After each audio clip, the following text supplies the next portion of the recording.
Okay, so hi everybody, welcome back to my channel. And today we are going to be talking about murder. And this is something that I'm not really feeling too well, to be honest with you. But I felt like I should add my voice to this because it has been a reoccurring incident happening in our Nigerian society, and I felt like I should be able to highlight it.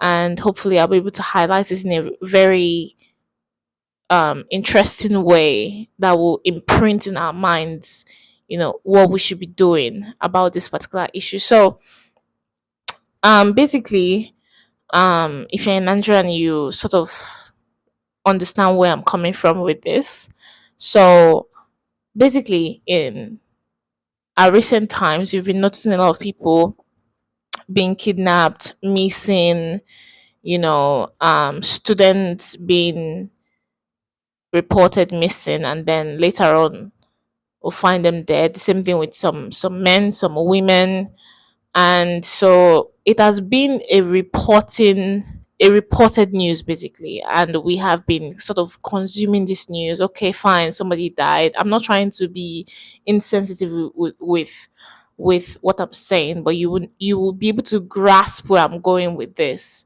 So we just keep on consuming the news, but I feel like there is not much conversation as to not just conversation, because we can talk all we want obviously, but we need to start having in-depth conversations,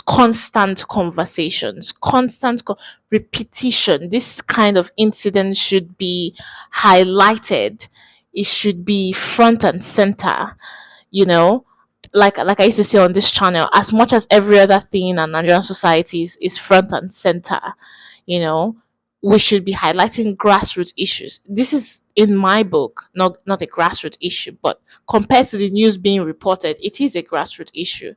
I'm not being insensitive with that. I'm just sort of saying it in a way that probably people will be able to relate to, or if you don't relate to it, that's fine. I'm trying to say, as much as the bigger news are being reported with regards to politics and policies and calamities, we should be able to highlight the very much rural and urban news with regards to this particular case of murder. So it brings me back to the particular incident. So I read in an article, um 300 level mass communication student was reported missing, and after a while she was reported missing. She was sort of found dead.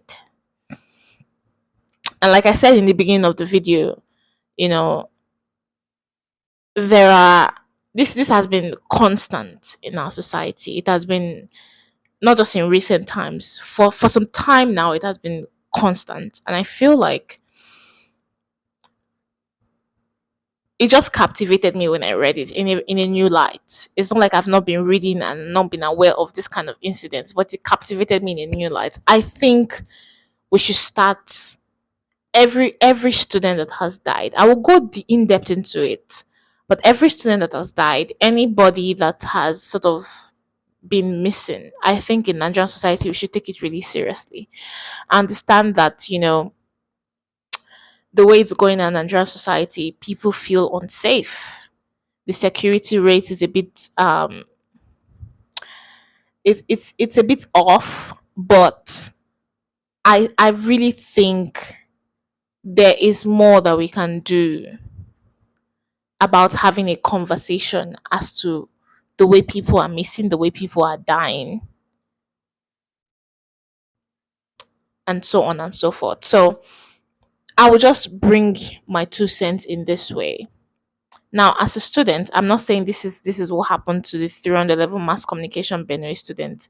And before I go into that, I just want to extend my condolences to her family, because it is one thing for a family to send their child to school and have high hopes and dreams and pay the school fees and all that and support their child and be expecting that child to graduate and be successful. Is another thing to be told that your child is missing, and then you are wondering where your child is, and you are praying and hoping, and it's another thing also on top of the other things I mentioned, to hear that your child has literally died, you know. So I extend my condolences to her family. But the angle I'm coming from is this, and this is sort of like a very heartfelt conversation with my young girls. And I'll come from this angle. And again, I repeat, I am not saying this is what happened to her. I'm just saying this is sort of coming from my heart. And it might come across as it is not from my heart, but that's fine. It is coming from my heart. In the university, I schooled in the University of Benin, and there were various incidents. It's a wonderful school. It's an amazing school. Let me put that out there. It's an amazing school, but there are various incidents that happened, you know, in the city, and not just in that city, in other states as well. That sort of made me concerned, you know, and it's the same thing with this particular incident. She didn't die in Benin City. She died in Benue State, and so it just got me thinking.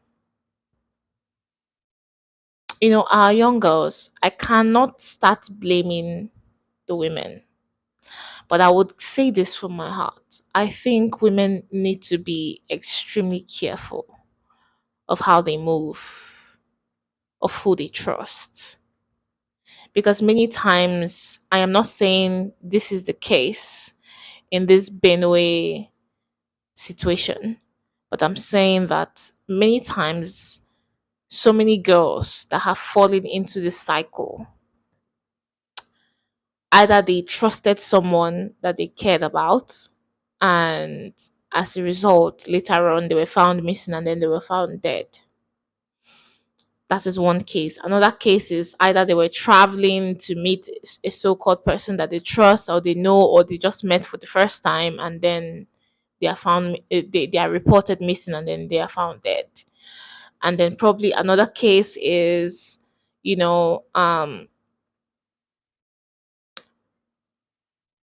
exploring. Maybe there's an event that is going on in a certain area, and then the girl feels like, okay, I would like to go there to just be enjoy myself and do whatever it is. And then before you know it, we're hearing this happened and that happened. And then there's another case also, that all these things I mentioned is crossed, that then they are innocently minding their business and then they are kidnapped, you know, or they are killed for various other circumstances. I just mentioned those events because I've noticed that those three events I mentioned prior to this last one is has been reoccurring as part of the reasons, not the core reason, part of the reasons why many people are found missing. So I just want to sort of give like a 2 cents to our ladies, that I understand the excitement of wanting to go somewhere, of wanting to be with somebody. But in the midst of that excitement, in the midst of whatever it is that you feel like you are exploring, you need to be very careful on why you are going down that path. Because I think, when you're in your youth, there's just something exciting about being in your youth, and many a times the consciousness of a decision is not really front and center. We just make decisions. But I think we should start asking ourselves why we are going down this path, why we are making this decision, and is this decision safe for us? As women, we need to start asking ourselves those questions. And I think this is just a heartfelt message to our young to my fellow young girls. I think it's so important that you are consciously aware of the things you're doing and why you are doing them, and you need to really think thoroughly about the why. I get some people will probably say, I'm going out to do whatever it is I want to do. But it's like, no, like think in depthly on why. Anyway, that's by the way. So this is sort of like this is the other aspect of this advice that I would probably give as my 2 cents. I think we should start having a conversation on so many lives that have passed on, you know, because of incidents like this 300 level mass com Benue State student.